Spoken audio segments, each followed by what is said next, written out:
freedom, democracy, liberty, love. Some of these are the core principles of being a Helldiver. Embark on your mission to defend Super Earth from the socialist, freedom and baby-hating automatons. Or defend on the second front against the Terminids, who also hate freedom and babies. Don't believe the enemy's lies. The robots are correct about the government being fascist and not actually good. Also, never believe the lies that we are putting bugs on planets to farm their extract that just happens to be oil. But what exactly is Helldivers? The original game was a top-down twin-stick co-op shooter. It was positively reviewed and peaked at just under 7,000 players on Steam. Helldivers 2 peaked at a whopping 458,208 people on Steam alone. Literally no one expected this kind of growth. There were literally so many people that were trying to get into the game that the majority of players were stuck in the loading queue screen. But it didn't matter. The game was just that much fun for most players. Word of mouth spread quickly about how good this game was, and kudos to the devs. They actually fixed the server issues relatively quickly. They provided constant updates, which were sent directly to the community, and the problems were solved fairly soon after launch. So what is the main loop of Helldivers? What is making everyone want to play this game? First, you will complete your basic training and earn your cape. Congratulations, you are now a one-of-a-kind Helldiver. After you finish your training, you will be brought to your own personal ship. There, you will be introduced to an ongoing war against the previously mentioned bots and bugs. It's your task to complete missions on planets to liberate them as a community. This ongoing war is a part of the storytelling. It's led by a mysterious director named Joel, who picks major orders for the community to try and complete. The community will receive an order to attack or defend certain planets, and we obtain rewards based on if we completed them. Each planet has different atmospheres and environmental effects. These planets are genuinely very beautiful to look at sometimes, when you are not getting run down by every single enemy currently on the map. The two factions currently in the game have drastically different combat styles and enemies. The bugs have a focus on swarming and getting into melee range. Some bugs are equipped with Air Jordans and will jump across the battlefield to get to you. Others get equipped with thick armor on the front, so you need something to penetrate through that armor, or you have to flank them. Then you get to the bigger and badder bugs. You will have bile spears that have the most toxic and deadly bile ever in a video game. Like, seriously, this stuff is insane with how quickly you just keel over and die. The big armored chargers, though, they charge at you. And they also somehow have the turn radius of a dime. So good luck trying to outrun them. The hardest to kill bug is the Bile Titan. This gigantic behemoth can take even the strongest hits and keep going. Bots have a more militaristic style to them. They also have guns, like lots of guns. They have the Chicken Walkers from Star Wars, Big Double Chainsaw Man, armored guy with rockets or a shield. There's an actual dreadnought from Warhammer 40k. Tanks. Yep, I mean, it's just straight up tanks. And cannon towers that make sure to never forget your democratic ass, even when you're about 3 light years away. Oh, and they also have gunships that they can spawn from factories. So yeah, they fly now. To help with the removal of these enemies of democracy, you have your weapons, stratagems, and armor. At the start, you will have a small selection of weapons, but that number expands relatively quickly. Each weapon is meant to fill a different purpose, and none are meant to be strictly better than others. Other weapons include a fire shotgun, plasma launcher, or maybe you want to run a precision rifle and land accurate shots from afar. To protect you against the enemies of democracy, you have armor. Armor comes in 3 different types: heavy, medium, and light. Heavy armor provides more protection while also making you run like you just ate 10 pounds of McDonald's. Nice hustle, tons of fun. Next time eat a salad. While light armor lowers your protection in favor of moving fast.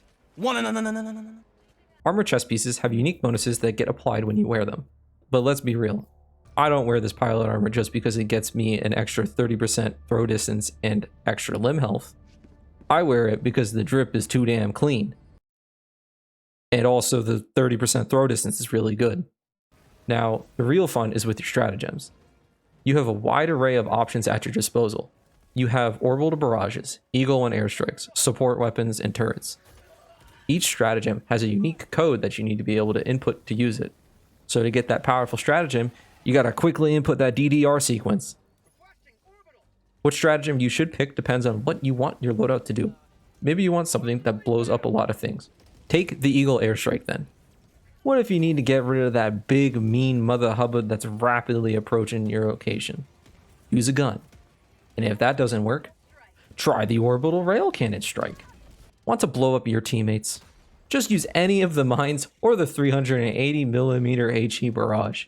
The HE stands for Human Exterminator, because we all know it's somehow gonna miss everything you intended it to hit. All right, don't go to this base. Don't, other way, Max, other way. Other way. What you threw down? Just look. Why do you have a 380? But let's get real for a second.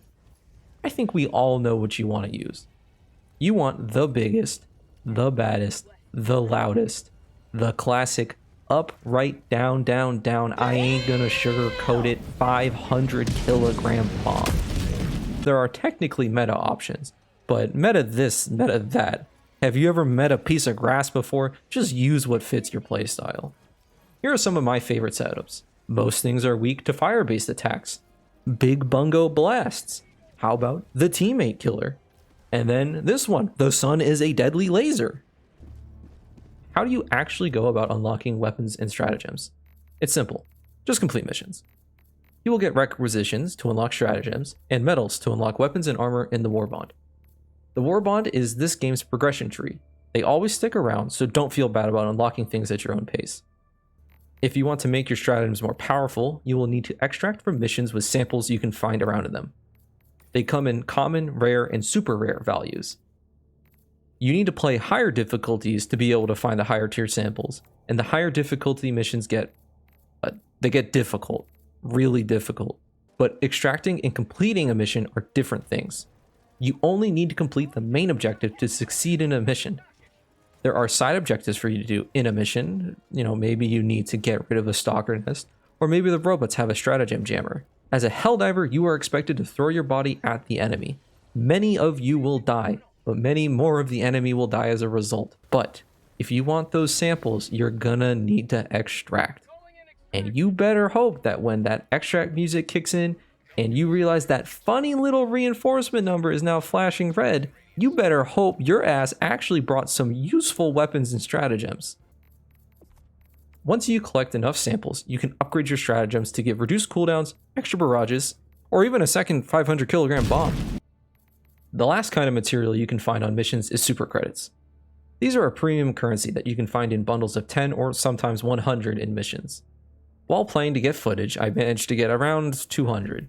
You need 1000 to unlock a new Warbond. They can also be used to unlock armor in the rotating store. Now, I am not a fan of microtransactions in games, but somehow it feels fine here. The game doesn't have that feeling that it's suffered gameplay-wise to implement this feature. The cheapest one is less than $2 and the most expensive is $20. I mean, how many games can you think of that have way larger than $20 be the biggest purchase you can do? And even if you buy super credits to unlock a Warbond, you still need the medals to actually unlock the things in it. So you can't just spend money to unlock all the things instantly. I can't stress this enough. I really don't like the idea of microtransactions normally, but this game, which is currently sold at $39.99, is a more complete experience than other AAA games that cost $70. Lastly, I wanted to talk about the music, and I can't believe it took me this long to get to the music in this game. The music in this game slaps harder than your dad's belt after you make him enter the second stage of his boss phase. The atmosphere created by the music when you launch out of your ship onto the surface. Launch initiated.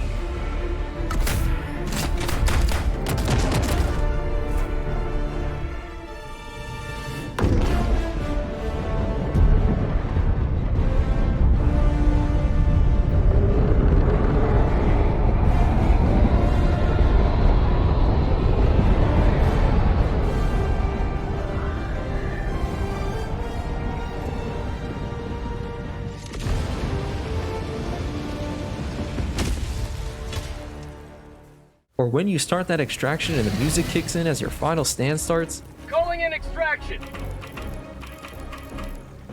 Pelican 1 returning to extraction. extraction point. Please ensure you're inside the extraction radius. Calling down supply. Truly, it's something special the first time you hear it. And by God, with over 70 hours in this game, it's still hitting. All in all, this is a really, really good game. This game passed not only the 3 a.m. test, but it passed the damn 7 a.m. test the first week it came out. I can't think of any game in recent memory that made me this excited to play it. This game easily gets slapped with a 10 out of 10 rating for me.